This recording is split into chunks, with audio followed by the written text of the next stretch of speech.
Buenas tardes a todos. Bienvenidos a Findes. Son las 18 horas, día 12 de febrero, momento de dar inicio a la transmisión del webinario que tenemos preparado para este día en materia fiscal, denominado Tips para el cierre anual y los papeles de trabajo 2018. Soy Emilio Villalobos, directivo de la Fundación, y les agradezco la oportunidad que nos brindan de dirigirnos a ustedes. Se encuentra conmigo José Padilla Hernández, profesor especialista en la Fundación en el área fiscal. José es licenciado en Contaduría con estudios de posgrado en Impuestos y diversos diplomados y cursos de actualización en materia fiscal. Instructor en la Facultad de Contaduría de la UNAM y en Findes, en materias relacionadas con los impuestos, en acepción amplia, pues es el área en el que ha vertido su experiencia profesional como consultor en diferentes empresas nacionales e internacionales. José, buenas tardes. Podemos iniciar. Claro que sí, Emilio, con todo gusto. De antemano agradezco la invitación y pues encantado de estar aquí para compartirles algunos tips para la elaboración de los papeles de trabajo y el cierre anual correspondiente al ejercicio fiscal del 2018. De entrada, déjenme platicarles que hay que tener que presente, pues en primera instancia, lo que es la estructura para la determinación del resultado fiscal, que corresponde al artículo 9 de la Ley de Renta vigente, en este caso, durante el año 2018. Déjenme comentarles en primera instancia que es importante tener presente lo que reza parte del artículo 9 por cuanto hace a la presentación de la declaración anual. Recuerden ustedes que este artículo hace mención a que los contribuyentes deben de presentar la declaración anual durante los 3 meses siguientes a la conclusión del ejercicio fiscal. Luego entonces entendemos que se refiere a enero, febrero y marzo. Enero ya feneció, estamos en febrero, justo en el tiempo exacto para poder presentar pues ya la declaración anual, incluso el mismo 17 de febrero. ¿Por qué es esto? Podemos determinar un coeficiente de utilidad para el año 2019, ahora sí que en base a los datos del 2018.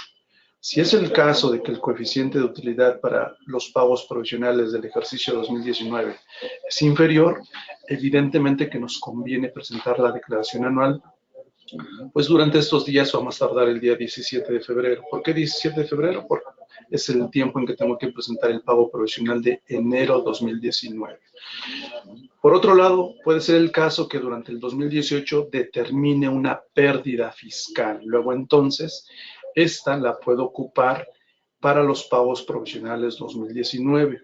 Y entonces lo que voy a lograr para el ejercicio 2019 es aminorar la carga en los pagos provisionales. Ojo, por eso es importante tener presentada la declaración anual 2018 a más tardar el día 17 de febrero, casi unos días después del amor y de la amistad. Entonces, pues ese día hay que soslayarlo, hay que dedicarnos a la preparación de la declaración anual.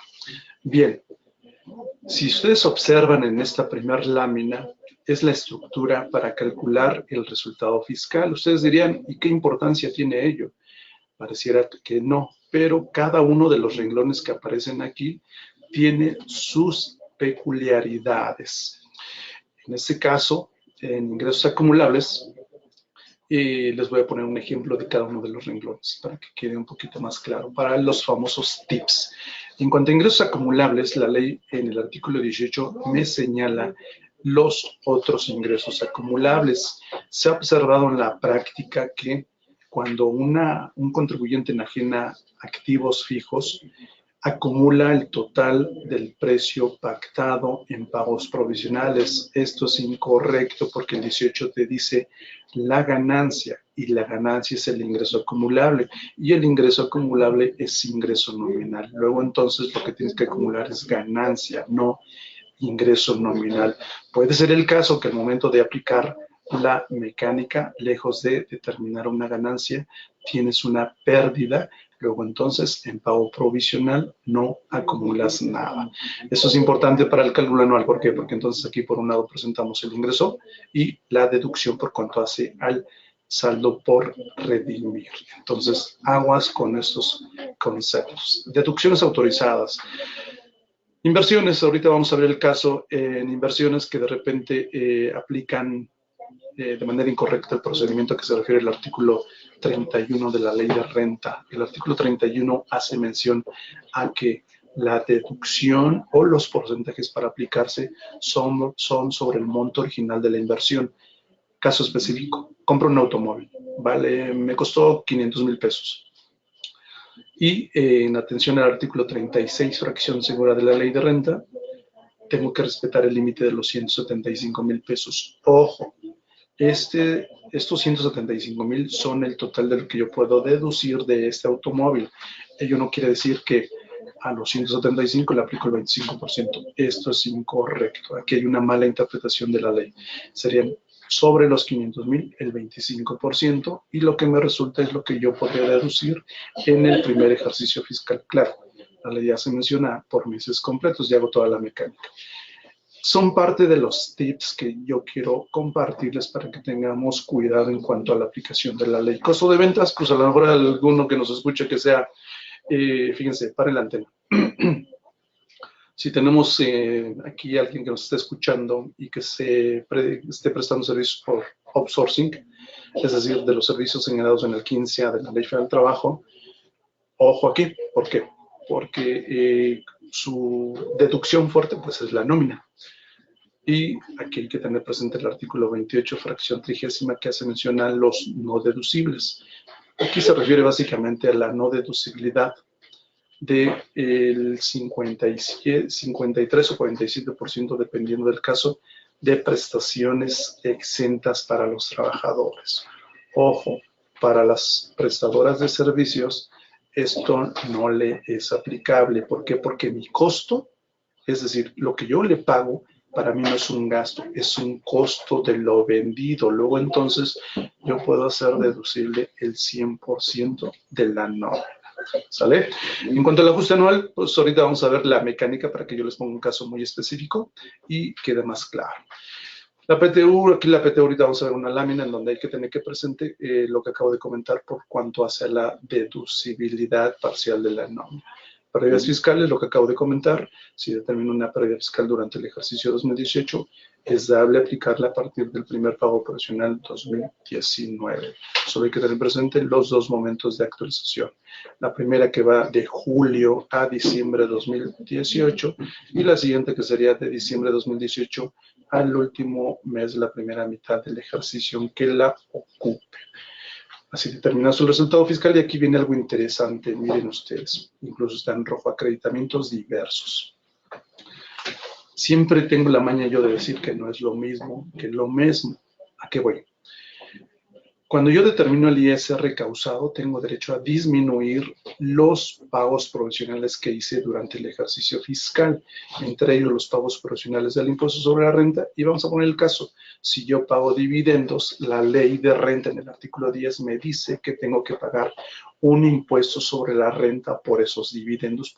Vamos a hacer a un lado cuando haya, en este caso no hay CUFI. Este impuesto, la persona moral que los distribuye tiene que pagarlos al fisco y tiene derecho a acreditarlos durante 3 ejercicios siguientes. Luego, entonces, si yo ese impuesto que pagué como persona moral no lo acredito en estos 3 ejercicios, lo pierdo. Luego, entonces, tengo que aplicar una prelación, así como dice allí, prelación de acreditamientos. Primero acredito el ISR pagado por dividendos y después el ISR pagado en pagos provisionales.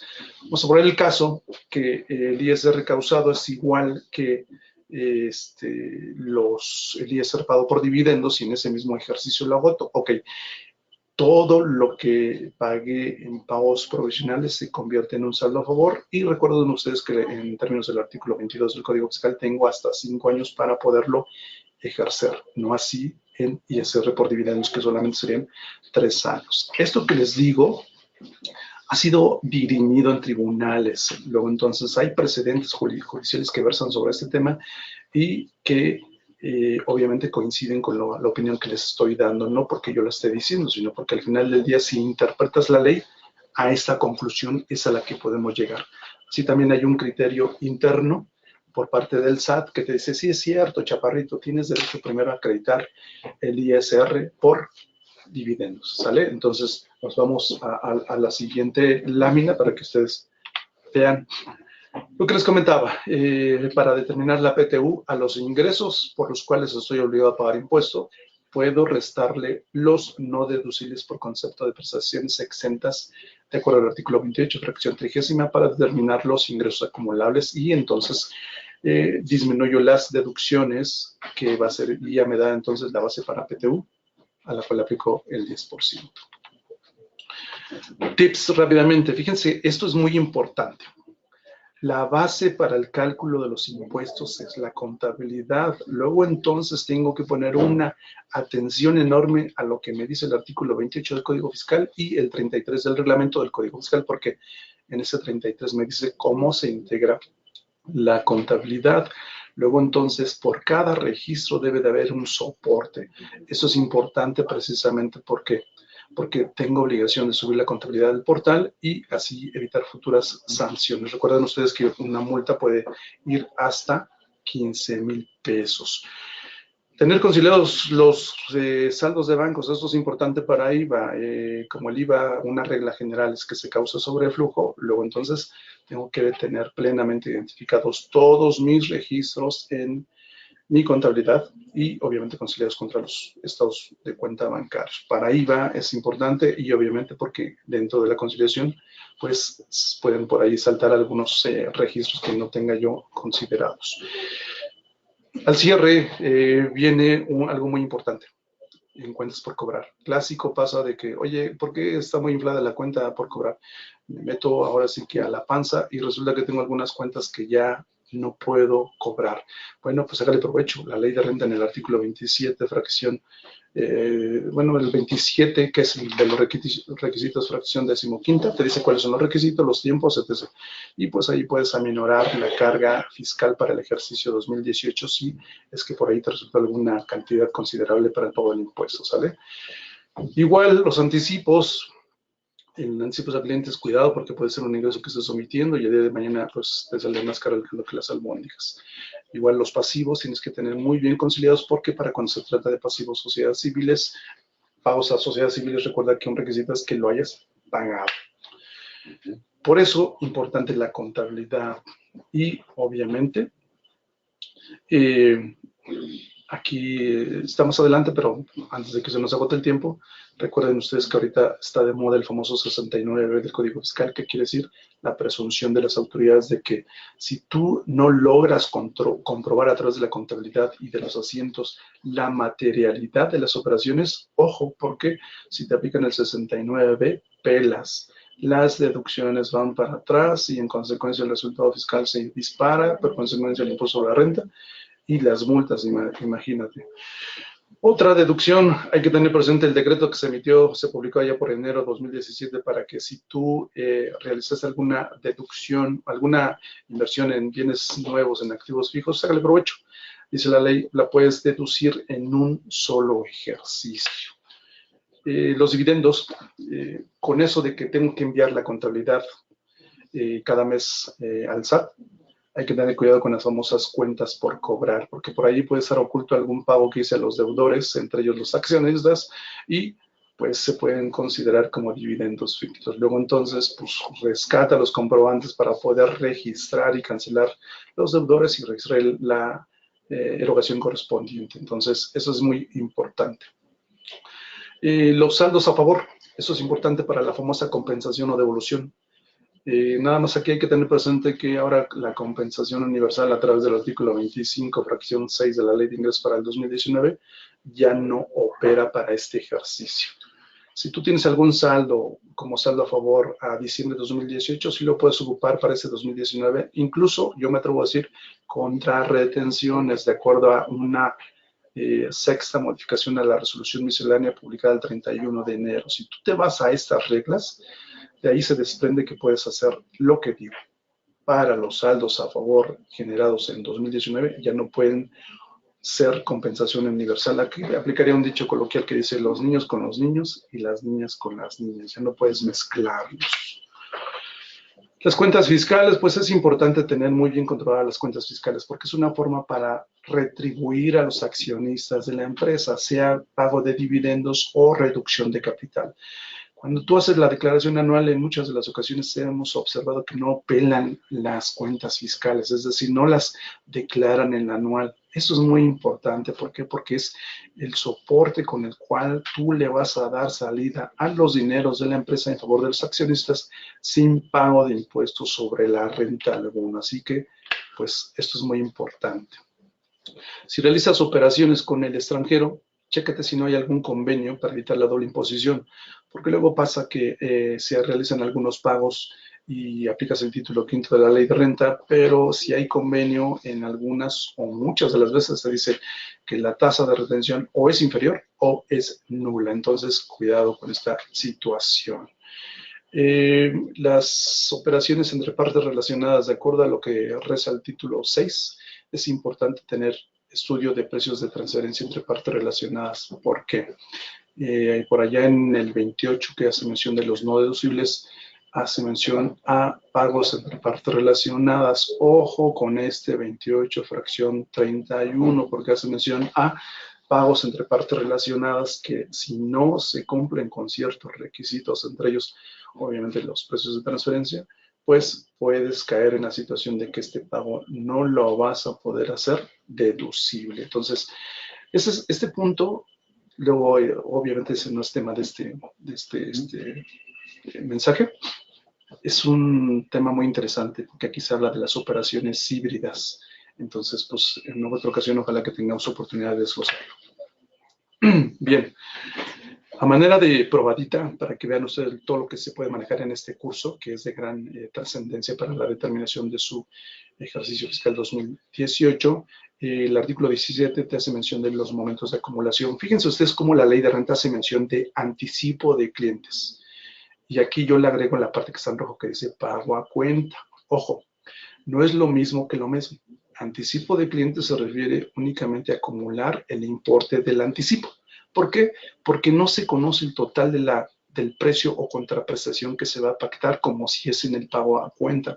Aquí hay un contrato en el cual se conoce el total de lo que yo voy a pagar y en consecuencia, si ya se conoce de acuerdo a lo que es el 2149 del Código Civil Federal, tendría obligación de acumularlo, obviamente eso en correlación con ese 17, la obligación de acumular la totalidad de la operación. Entonces, cuidado con los nombres, porque luego los nombres nos llevan a cometer errores. Por ejemplo, si ustedes observan en el inciso B, en la parte final cuando se presta el servicio, cualquiera de esos tres momentos, el que se dé primero es cuando se acumula. Luego pasa que te piden una factura con fecha 2000, bueno, en este caso ya no podemos hacer facturas con fecha 2018, pero si en el concepto le pongo prestación del servicio correspondiente al ejercicio 2018, aunque sea timbrado con fecha 2019, tú solito te estás haciendo el harakiri, porque entonces este ingreso que estás facturando en 2019, por el concepto que tú le pusiste, prestación de servicio 2018,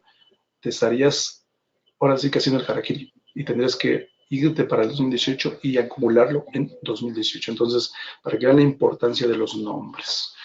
Aquí está un pequeño ejemplo de lo que les comentaba yo de la enajenación de los activos. Precio de venta menos el saldo por deducir, que esto es el MOI menos la deducción y inversión.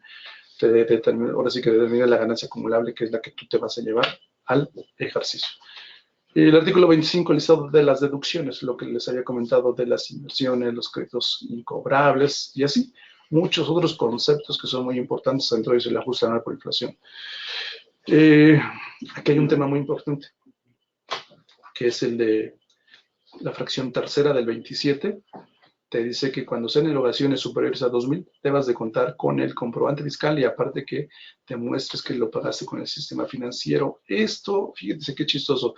Aquí el artículo 27, por ahí, por la fracción 8, hace mención a la extinción de obligaciones vía figura jurídica, que en esta lámina que estoy poniendo ahorita se puede observar. Si tú para cumplir con ese 27 fracción tercera, si pagas vía sistema financiero es transferencia electrónica, cheque o con algún título de crédito, pero puedes hacerlo a través de alguna figura jurídica. Ejemplo, si tú realizas una operación con la contraparte en donde ambas son deudor y acreedor, y estamos hablando de cantidades considerables, puedes aplicar la famosa figura de la compensación a través de un convenio y en consecuencia, aun cuando no hay pago vía sistema financiero, cumples con lo que la ley te señala y puedes hacer deducible, así también tendrías obligación de acumular la parte que te corresponda y ojo, esto también juega para IVA de acuerdo al 1B de la ley del IVA, porque el 1B en el párrafo primero termina diciéndote o bien cuando el interés del acreedor quede satisfecho mediante cualquier forma de exención de las obligaciones. Aguas con esto porque pues de repente pues es una arma de doble filo. Y en aquí con esta se puede hacer planeación fiscal y eso se los recomiendo. Lo que es el ajuste anual, bueno, pues aquí algo muy rápidamente para que tengan ustedes el dato. Luego nos preguntan, oye, el subsidio para el empleo es un crédito. Aquí la clave está en lo que inicia diciendo el artículo 45 al mencionar créditos. Te dice que crédito es todo derecho que tú tengas en numerario. Cuando se menciona en numerario, se refiere al dinero. Lo que es el subsidio para el empleo, cuando yo se lo entrego a los trabajadores, lo registro dentro del activo y obviamente que el fisco me debe a mí ese dinero, si es el caso que no tengo contra qué acreditarlo. Luego entonces al final del año es un dinero que el fisco me tiene que devolver. Luego entonces es un derecho en numerario. Igual para las deudas, es en numerario, por ejemplo, lo que son los anticipos a clientes. Si tú das un anticipo, la pregunta es, oye, ¿es una deuda? Pues no. ¿Por qué? Porque tú le tienes que dar o un bien o un servicio. Aguas con estos puntos. Lo que les decía de las inversiones, bueno, eso ya lo comenté, que es el monto original de la inversión. Si ustedes son así como muy escépticos, por cuanto a lo que les comenté, échense un clavado al artículo 38 y cuando hace mención al monto original en materia de aviones, fíjense cómo lo que te limita allá es el monto original de la inversión y acá en automóviles lo que te limita es la deducción, no el MOL. Y bien, pues la famosa conciliación contable fiscal, que es con la que pues de alguna manera corroboramos que nuestro resultado fiscal es correcto. Aquí recuerden ustedes que lo que es el DEM tiene un formatito que hace menciona que partiendo de la utilidad contable tienes que sumar los ingresos fiscales, como son los que se mencionan ahí, ajuste anual, ganancia fiscal por venta de acciones, ganancia cambiaria, anticipos cobrados, más las deducciones contables, los no deducibles, los que no tienen requisitos. Esto es importante, los no deducibles y los que no tienen requisitos, ojo, porque para los no deducibles, acá se la menciona la ley de renta, el reglamento te dice que los no deducibles son los no deducibles. Acá, ¿de qué es eso? Sí, los que te señala el 28 de la ley de renta, no así los que no se cumplen con requisitos. Aguas con esto. Menos las deducciones fiscales, lo que son las deducciones de inversiones, el ajuste anual por inflación, menos los ingresos contables, en fin. Cuando yo hago este procedimiento, tengo que llegar necesariamente al procedimiento que me señala el artículo 9 de la ley de renta, que me dice ingresos menos deducciones, menos PTU, igual a utilidad fiscal, menos P10. Y bueno, hasta ahí nos quedamos y ahí está la utilidad fiscal. Y pues básicamente estos serían algunos. Evidentemente en 20 minutos no podemos ver todo, pero eso es todo lo que se ve de manera detallada ya en el curso como tal. Amigos, ha sido un gusto y pues si hay alguna pregunta, con todo gusto. José, muchas gracias. Vamos a proceder a atender las preguntas que nos hacen los participantes, en este caso, Ana Georgina Guevara. Buenas tardes, Ana Georgina. Hay controversia entre mi contador y el despacho de contadores externos respecto a los gastos médicos que les doy a mis trabajadores. ¿Son deducibles o no son deducibles? Sí, claro, eso es un concepto de previsión social y está tutelado por el artículo 27.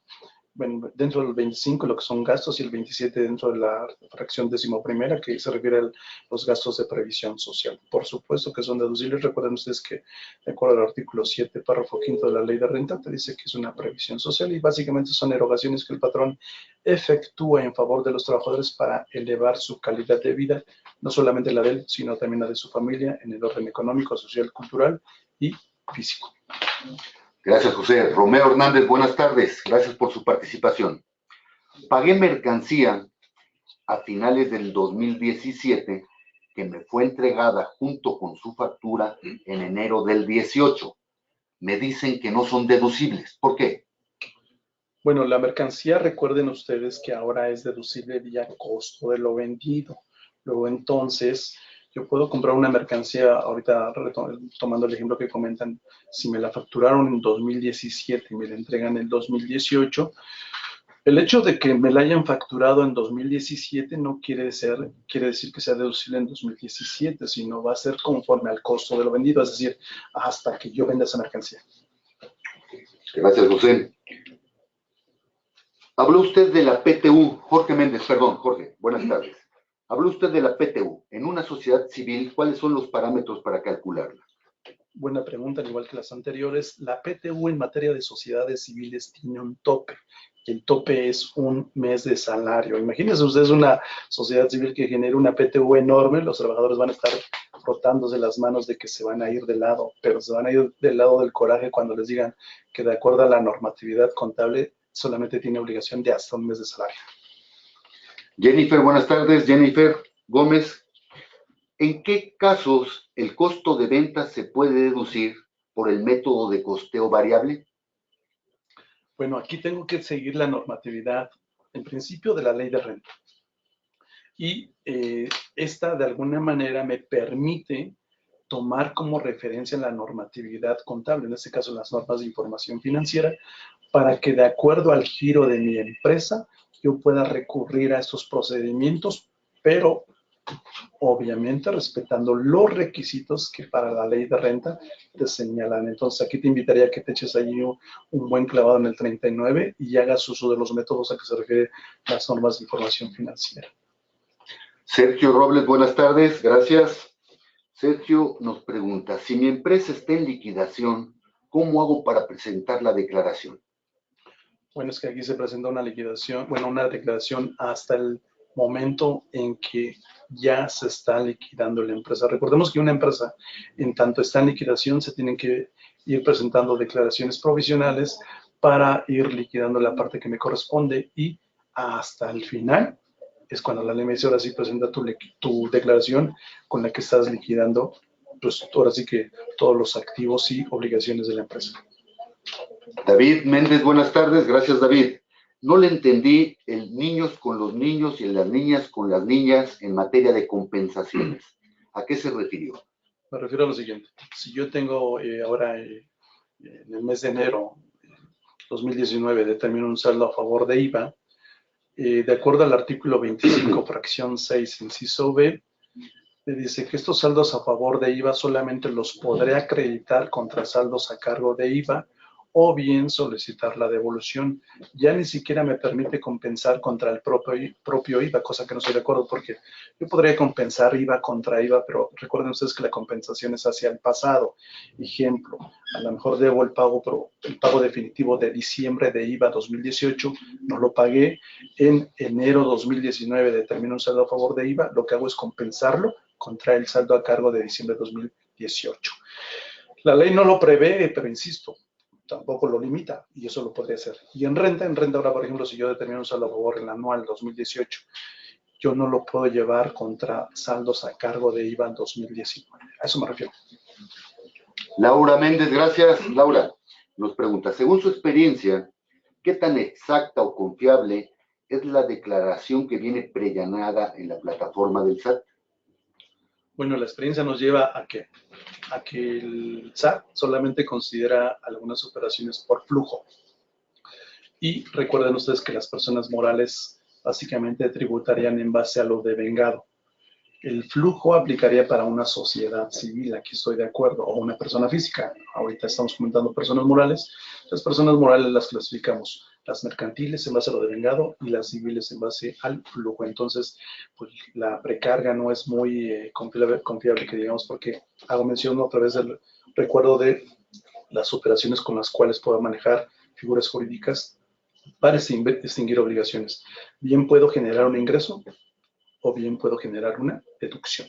Luego, entonces, eso no lo conoce el SAT, por consecuencia no estará cargado en el sistema. Gracias, José. Antes de terminar con esta transmisión, les recuerdo que todos los jueves a las 18 horas estaremos abordando diferentes tópicos de interés en el ámbito de los negocios. El próximo jueves 14 de febrero a las 18 horas abordaremos el tema liderazgo. conductas de indisciplina. Los esperamos. Inviten a sus compañeros, inviten a sus amigos. Son las 18:30, día 12 de febrero. Damos por concluido el desarrollo de este webinario. Hasta luego.